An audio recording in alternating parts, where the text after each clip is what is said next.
Welcome to the new age of customizability. Dungeons & Dragons, in a way, purports to allow you to be anything and do anything. And Wizards of the Coast is moving the game hard in that direction with One D&D. And while players seem to be rejoicing with their newfound flexibility and cool combos, if you're a dungeon master, I wouldn't be quite so quick to celebrate, because this change could be very bad for you. We've seen with the new backgrounds that we're getting extreme customizability to our characters.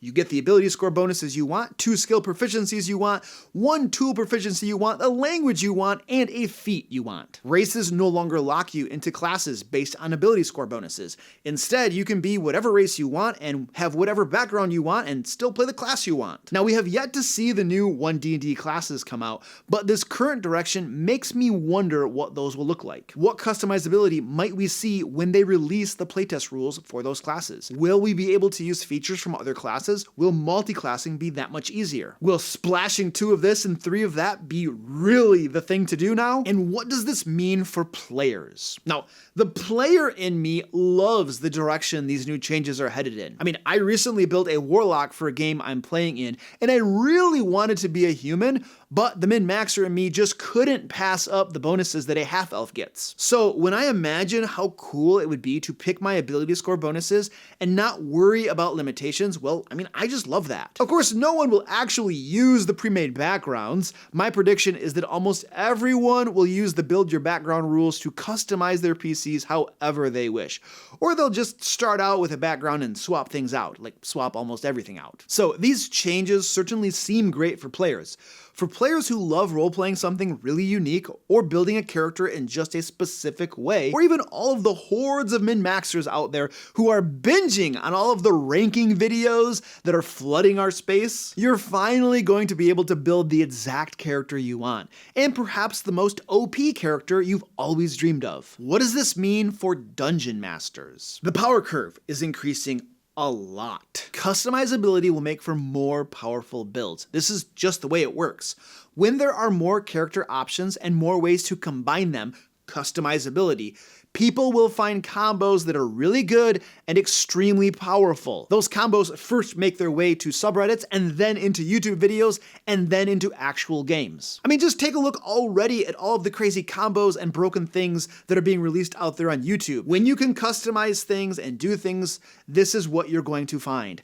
More and more power, more breakability, more combos. It's just the way it works. Now, some of the rule changes themselves are also increasing the power curve. For instance, gaining feats at first level, even though they are weaker than presumably higher level feats are going to be, are absolutely increasing the power of characters. And I'm sure we will continue to see One D&D rules released with the playtests that will push the envelope and make characters more and more powerful. This is the direction we've seen things going anyway, especially with releases like Tasha's. Why might this be a problem? Balancing encounters via the challenge rating system will become more and more borked. This is already one of Dungeon Master's top complaints, and it's just going to get worse. Adventuring day mechanics as well will probably work even worse than they already do. Now, if you're running older modules, you'll really need to buff them up. I mean, technically, they're gonna still be backwards compatible by the letter of the law.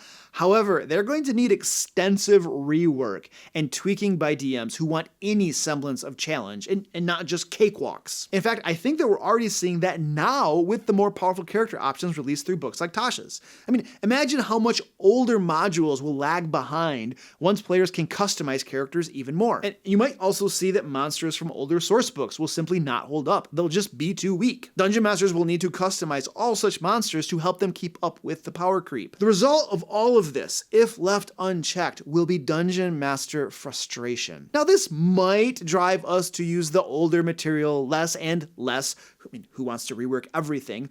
And instead have us opting to buy the new One D&D modules and monsters instead. And I'm sure that Wizards of the Coast and Hasbro executives would be perfectly fine with that. However, it won't generate any goodwill from such dungeon masters, and it increases the likelihood of DMs just walking away from 1D&D, sticking with 5th edition, or moving on to other systems like Pathfinder 2nd edition. And now, how can Wizards of the Coast fix this? Because I don't want to just complain and moan about things without any possible suggested fixes, because what good does that do? I mean, it gets you good views on your videos, I suppose, but it doesn't actually help the world, it doesn't help the space, it doesn't help Dungeons & Dragons, it doesn't help anybody. So here are my suggestions. First, revamp the challenge rating and adventuring day rules when you do a new 1D&D Dungeon Master guide. Like, please, Wizards of the Coast, please, please, please don't overlook this. I understand that all of you all working at Wizards of the Coast have a mandate to make the game easier for players, to minimize failure, to make death a thing of the past. I mean, I get that. However,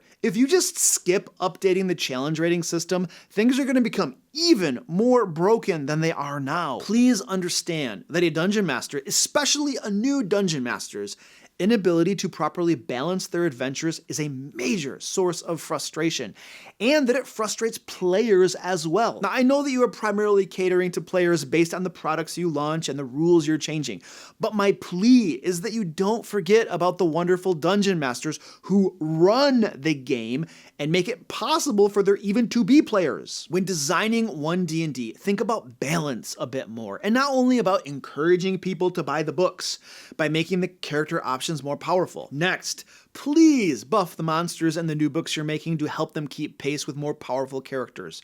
Or better yet, when designing 1D&D, keep the balance of the new rules in line with older products, especially the 5e modules and monster books. I mean, that way we can still use all of our cool books without extensive rework. However, since I know you're probably not going to do that, I will enter my final and greatest plea. Provide guidelines on how to adjust old monsters and modules from the 5th edition era to keep pace with the new powerful 1D&D characters. Please don't just tell us to buy the new books. I mean, I know you need the sales. I get it. I do. But trust me, if you provide solid guidance on how we can keep our older 5e material in the game and still viable, it is going to greatly increase our goodwill towards 1D&D and make it much more likely for us to adopt it and not just kick and scream and throw adult temper tantrums and possibly move on to other game systems. Oh, by the way, what do the rest of you think about this? I mean, what will the power creep be a problem? Are we going to just need to throw out all of our 5e books? And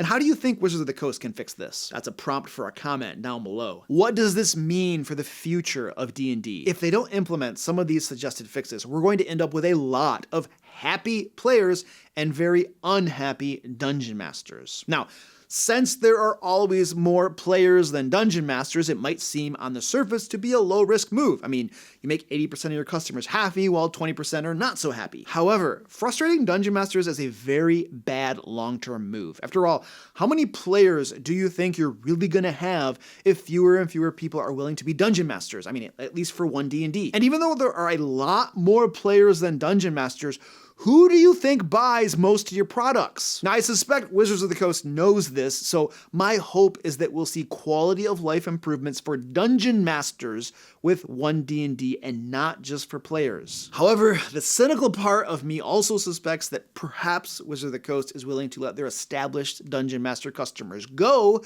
if it comes to that, and simply bank on attracting new dungeon masters to the game, because perhaps the grass on the other side is greener than we are. Now, if you enjoy the content I create, I would deeply appreciate it if you join me on Patreon at the link down below. You can join for as little as $5 a month, and you're going to get lots of amazing bonus content. For instance, our flagship benefit for patrons is Lair magazine. Adventures, new monsters, traps, puzzles, magic items, and more. We design it very intentionally to be easy to use for both veteran and new dungeon masters. And if life keeps you a little bit too busy to prep for your games as much as you'd like, but you still want to run an amazing game for your players, Lair magazine has just what you need. And if you're not able to support via Patreon right now, there's no worries whatsoever. Just check out some more of our free videos like these two right here. And until next time, let's play D&D and hope that 1D&D turns out to be okay after all.